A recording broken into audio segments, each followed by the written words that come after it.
मुल्क में दहशतगर्दी के वाक़यात में मुसलसल इजाफा देखने में आ रहा है और अब बाकायदा पाकिस्तान के बड़े शहरों में दहशतगर्दी के वाक़यात रिपोर्ट हो रहे हैं, जिसके पेश नज़र वज़ारत दाखिला ने पाकिस्तान के 5 बड़े शहरों से मुताल्लिक रेड अलर्ट जारी कर दिया है। 2 दिन पहले इस्लामाबाद में दहशतगर्दी के वाक़े के बाद आज लाहौर के अनारकली बाजार में प्लांटेड बम धमाके में एक बच्चे समेत 3 अफराद जाँ बहक और 25 जख्मी हो गए हैं। इस वाक़े की CCTV फुटेज भी सामने आ गई है, जिसमें धमाके की शिद्दत का अंदाज़ा लगाया जा सकता है। रिपोर्ट के मुताबिक धमाके की शिद्दत से धमाके की जगह पर गड़ा पड़ गया, करीबी इमारतें लरज़ उठीं, शीशे टूटकर सड़क पर बिखर गए, करीब में मौजूद मोटरसाइकिलों को भी आग ने अपनी लपेट में ले लिया। पुलिस की इब्तिदाई रिपोर्ट के मुताबिक धमाका प्लांटेड डिवाइस से किया गया, जिसमें 1.5 किलो बारूदी मवाद इस्तेमाल किया गया था। धमाके में एक इमारत, 8 मोटरसाइकिलों को नुकसान पहुंचा। साथ ही वाक़े के बाद ये जमागोइयाँ शुरू हो गई हैं कि इस वाक़े के पीछे कौन सी दहशतगर्द तंजीम है। फिलहाल कुछ दावे तो सामने आए हैं, मगर हुकूमत इस हवाले से अब तक तहकीकात कर रही है। दूसरी तरफ मुल्क में गुज़िश्ता 3 दिनों में 7 हमलों की जिम्मेदारी तहरीक-ए-तालिबान पाकिस्तान कबूल कर चुकी है। 2 दिन पहले इस्लामाबाद में पुलिस नाके पर फायरिंग के नतीजे में एक एहलकार शहीद और 2 जख्मी हो गए थे। इस पूरे मामले पर आपके सामने मौक़िफ़ रखेंगे। पाकिस्तान की अंदरूनी सिक्योरिटी से मुताल्लिक वजारत के ओहदे पर फाइज वफाकी वज़ीर बराए दाखिला शेख रशीद साहब हमारे साथ मौजूद हैं। साथ ही मुल्क की सियासी सूरत हाल पर भी उनसे बात करेंगे। शेख साहब, बहुत शुक्रिया हमें शो में ज्वाइन करने के लिए। आज लाहौर में अफसोसनाक वाक़या हुआ है। पिछले दिनों एक बहुत सारे वाक़यात ज़रूर हुए हैं। 3 दिन में कोई 7 हमलों की ओनरशिप कबूल की है तहरीक तालिबान पाकिस्तान ने। इस्लामाबाद के हमले के हवाले से भी आपने कहा कि वो दहशतगर्दी का ही वाक़या था। आज के वाक़े के हवाले से अभी तक क्या तफसीलात सामने आए हैं? एक नया बलोच ग्रुप है जो ओनरशिप क्लेम कर रहा है, आप क्या कहिएगा?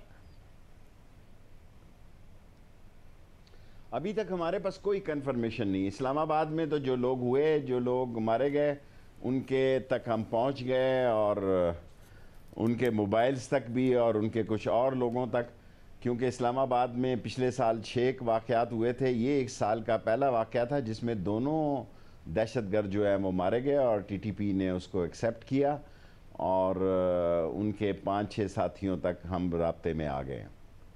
और शेख साहब, क्या वजह है तहरीक तालिबान पाकिस्तान की तरफ से जो वाक़यात में इजाफा हुआ है? क्योंकि अब तो अफगानिस्तान में भी तालिबान की हुकूमत है, उसके बावजूद ये वाक़यात क्यों हो रहे हैं? देखें, तालिबान जो है उनकी कोशिश है और बहुत अच्छी कोशिश है कि TTP और मौजूदा हुकूमत के दरमियान मामलात तय पा जाएं, और तालिबान ने हमें श्योर किया है कि उनकी सरजमीन हमारे ख़िलाफ़ इस्तेमाल नहीं होगी। लेकिन ये नगहार का इलाका और कुन्नड़ और नूरस्तान और इस इलाके में उनकी जो डिमांड्स हैं वो इतनी आसान नहीं है कि उनको आसानी से कबूल किया जाए। जो पाकिस्तान में आना चाहे वो आए, कानून और आइन की बालादस्ती को तस्लीम करे, बड़े शौक़ से आए। और अगर कोई नहीं आना चाहता और ऐसी डिमांड रखता है जो पाकिस्तान की के मसलों से और पाकिस्तान के हालात और कानून और आइन से नहीं मिलती, तो फिर उसके लिए मुश्किलात हैं। वैसे मगर जो सीज़ फायर का मुआहदा हुआ था शेख रशीद साहब 1 महीने के लिए, उसे उन्होंने तोड़ा और ये कह के तोड़ा कि पाकिस्तान ने जो मुआहदे की शराइत थी उस पर नहीं अमल किया। 40 अफगान तालिबान थे, वो कहते जी हमारे लोग नहीं रिहा किए। हालांकि दरमियान में खबरें आई थी कि रिहा किए और उसके बाद उन्होंने ये कार्रवाइयाँ शुरू कर दी हैं। ये कैसे हुआ सारा का सारा मामला? देखें, कुछ वो लोग हैं जो किसी सीरियस केसेस में हैं और कुछ लोग नॉर्मल से हैं, लेकिन ये सीज़ फायर उन्होंने ही ख़त्म किया और फिर हमने इसके लिए कोई तगोदो नहीं की कि बहाल हो। और अगर वो बातचीत करना चाहें तो हमारे बातचीत के दरवाजे बंद नहीं हैं और तालिबान इसमें एक रोल अदा कर रहे हैं, लेकिन वो कामयाब हो सकते हैं। उनको उनकी शराइत जो हैं वो कम करवा सकते हैं, नहीं करवा सकते, इसमें मैं कुछ नहीं कह सकता। क्या ये दुरुस्त है कि अब जो कबाइल के कुछ बड़े हैं उनके और या जिरगे की सतह पर कम से कम कोई ना कोई मुज़ाकरा ज़रूर हो रहे हैं?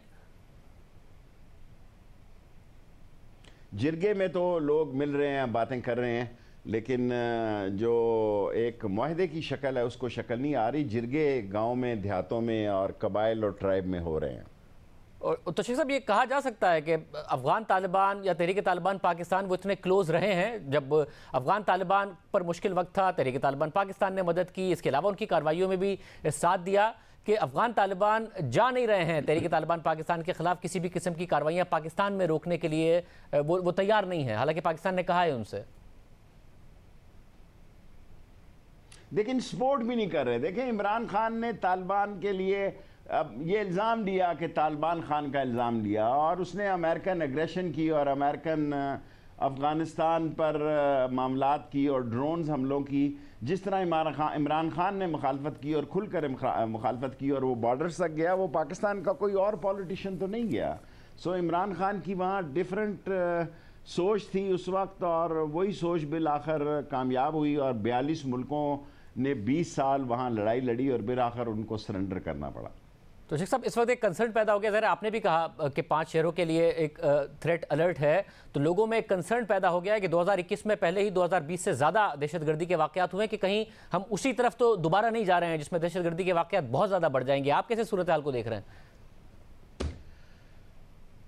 देखिए, मैं एज ए इंटीरियर मिनिस्टर सिर्फ टीटीपी को ही नहीं देख रहा, और भी बहुत सारी ऑर्गेनाइजेशन को देख रहा हूँ। सीरिया में देख रहा हूँ, अल हॉल में देख रहा हूँ, बैतुल इस्लाम को देख रहा हूँ, और कई तंजीमें, नाम नहीं लेना चाहता। पाकिस्तान में जो इंटरनेशनली जो सूरत हाल बन रही है, इसमें इंशाअल्लाह ताला हमारी फ़ौज और हमारी सिविल आर्म फोर्सेस जो है और इंटीरियर मिनिस्ट्री एजेंसीज के तावन से इंशाअल्लाह इसका मुकाबला करेंगे। अब बहुत सारी और फोर्सेस का मैं बैरूत, सीरिया में या शाम में या नाम नहीं लेना चाहता कि वहाँ भी हमारे बड़े सारे लोग मौजूद हैं, लेकिन टीटीपी के साथ हम मामलात तय करना चाहते हैं, लेकिन पाकिस्तान के मफाद में और पाकिस्तान के आइन और कानून के तहत, और हमें तालिबान की हमायत हासिल है। और तालिबान को ये कहा गया है और तालिबान उनको कह रहे हैं टीटीपी के कि अपने मसले आप पाकिस्तान से तय करें।